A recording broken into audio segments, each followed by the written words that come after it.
Welcome back, viewers. For our Spotlight segment, today I'm joined by the founder of SamMate Culture and Upholstery, Mr. Samuel Matende. Thank you so much for joining us today. Well, thank you for having me. So just to start off, Samuel, what is SamMate Culture and Upholstery?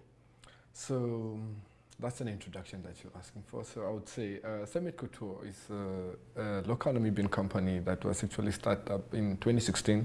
I, as the founder, who's currently the production manager, started this company to actually get the twist or the mix of creativity and craftsmanship. Yeah. So the creativity is a part of it is the fashion part of it, which is I'm a fashionable person. I understand fashion. I love fashion and I love creativity. Yeah. So that's how the initial idea of the fashion brand came about. So the upholstery, this is something that came from the craftsmanship that I learned from my father and my granddad. So these people, my relatives, my forefathers, actually had the capacity to fix chairs, to create chairs and, using fabrics and all that, not just woodwork, but they would infuse it with that. So that's how I came to learn that, no, I actually am a tailor. Yeah. So I understand fashion, I love fashion, and there's this part of my family which I cannot leave behind, which is the craftsmanship. So I got these all two together and put them to come up with this company that which has to deal with fashion and upholstery. Okay. That's SamMate Couture and Upholstery. Okay, wonderful.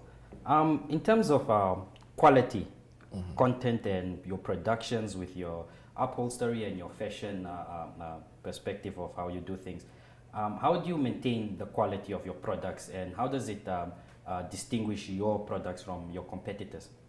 So when it comes to quality and production, this is we follow the global trend. Yeah. We are still an SME. Yeah. It's a growing company. Yeah. So we follow the global trends, yes. Which just to make sure that we are delivering what people expect. Yeah. But not forgetting that there's still traditional upholstery, there's still that classical upholstery and vintage. Yeah. So all these aspects, when we meet people, when we meet clients, we get to the process actually is different when it comes to the upholstery part of it and the fashion part of it. So explaining the upholstery part of it, if you are a client, I meet up with you, I assess your situation, what kind of what kind of couches, beds, or whatever, if it's be it interiors that you'd like, what colors. We look into those kind of things before we enter into deciding onto what type of fabrics to get. Yeah. So the different types of fabrics as well. Yeah. So we have substandard and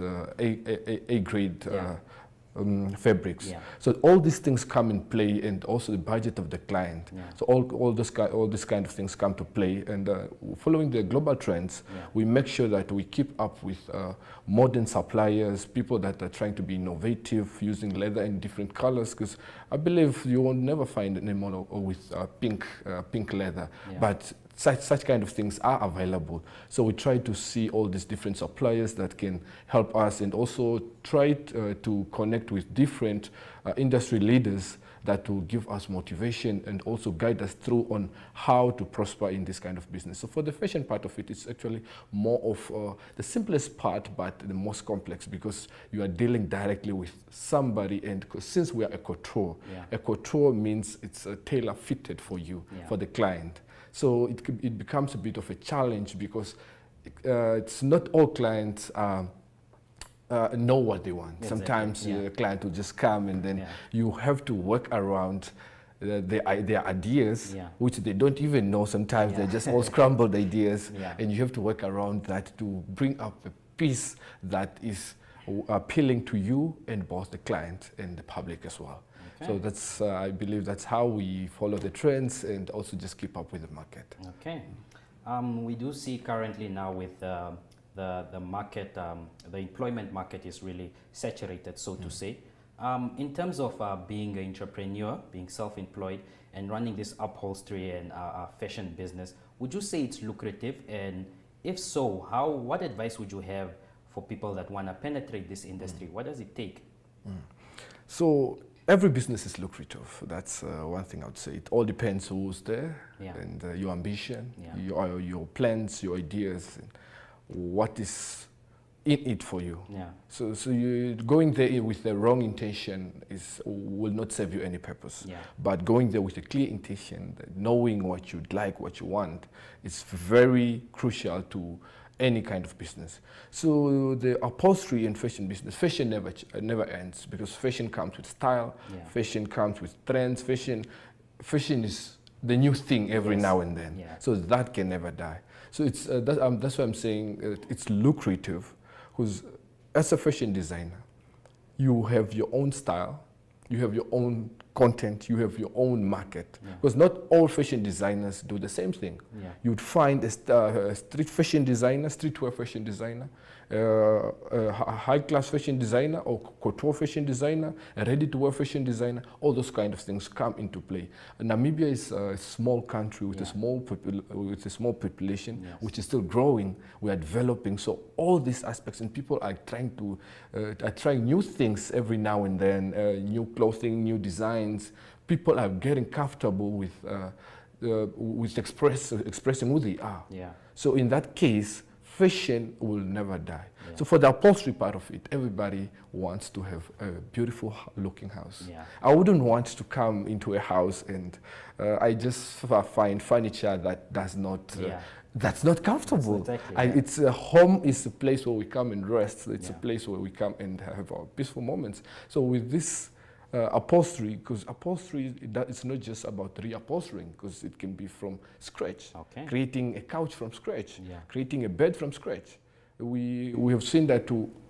We are in this modern era. We're having different types of couches. Back then, we only had two long couches, but Yeah. now we have recliners. We have all those innovations. So all those kind of things, we look into them. And with this kind of couches, like recliners, when they come into the market, people are actually not taught about what are the disadvantages or how to handle this kind of things. Yeah. You find the client will buy a leather couch, Yeah. but put it in corrugated iron house, which is very hot or very Yes. cold, which destroys the leather. The leather, yeah. So that also, so some of those kind of things we also do talk to our clients. Yeah. When we render services to them. We tell them, no, how to treat leather, how to take care of this, where to place this, and all that. So Okay. I believe, because be it somebody that wants to enter into fashion advising or upholstery advising, there's still a market. Yeah. Because it's just not limited to you being a tailor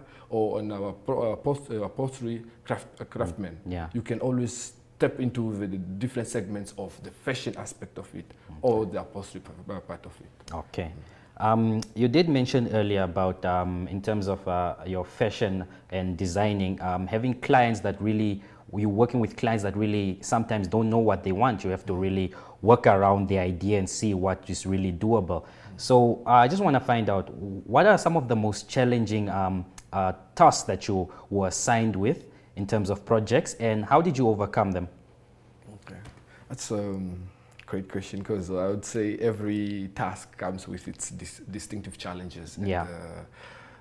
Ideas to learn from. Yeah. But I would say one of the greatest project I think I've worked on myself is the mask of COVID-19, Okay. creating masks. So I've during the time of COVID, I believe I myself, not as the company, I myself produced at least over 20,000 masks. Okay. Yes, including with the other employees now, I believe all in total, I would say we had plus minus 70,000 masks that we produced in Namibia. Okay. So this was a very crucial thing, because it was the time of it was a pandemic, Yeah. so people were very unstable, not knowing who to trust, what to do, but I got a couple of tenders. That's how I ended up producing this amount of masks. But it was a challenge, because we had to work in an environment which was a bit more hostile, Yeah. and a new environment, new things. And actually, when I started creating this mask, Yeah. it wasn't with the idea that they are going to sell. It was Yeah. just, let me give it a try. Okay. So that was the hard part of it, really, just getting a capital, investing it into something that you don't know that either it's going to work or Yeah. work. but I'm glad that it did. Just briefly, Samuel, can you just tell us the future plans for SamMate Culture and Upholstery, very briefly? Yeah, so currently, the SamMate Couture is is transitioning into a manufacturing company, fully manufacturing company. So currently, we are running programs, projects like the graduation programs, which are seasonal. Yeah. So it's from May to April, May around that time, and October. And then that's our future plan, and also supply more uniforms to the country, because we don't really have enough companies that produce uniforms in our country. Yeah. So be it nursing uniforms, hospital uniforms, or military uniforms, because all I know is August 26 is the only company that does that. Yeah. But we are also venturing into that, or Dinapam. Yeah. Then when it comes to the upholstery part of it, we would like to try out the recreation of, not recreation, actually, fresh new products into the market. We are working on a project where we are bringing in Namibian produced couches and beds. Okay. And there you have it, ladies and gentlemen, for our Spotlight segment. We're joined by Mr. Samuel Matende, the founder of SamMate Culture and Upholstery. Thank you so much for joining us today. No, thank you for having me again. And there you have it, ladies and gentlemen. Stay tuned for the next segment of the show.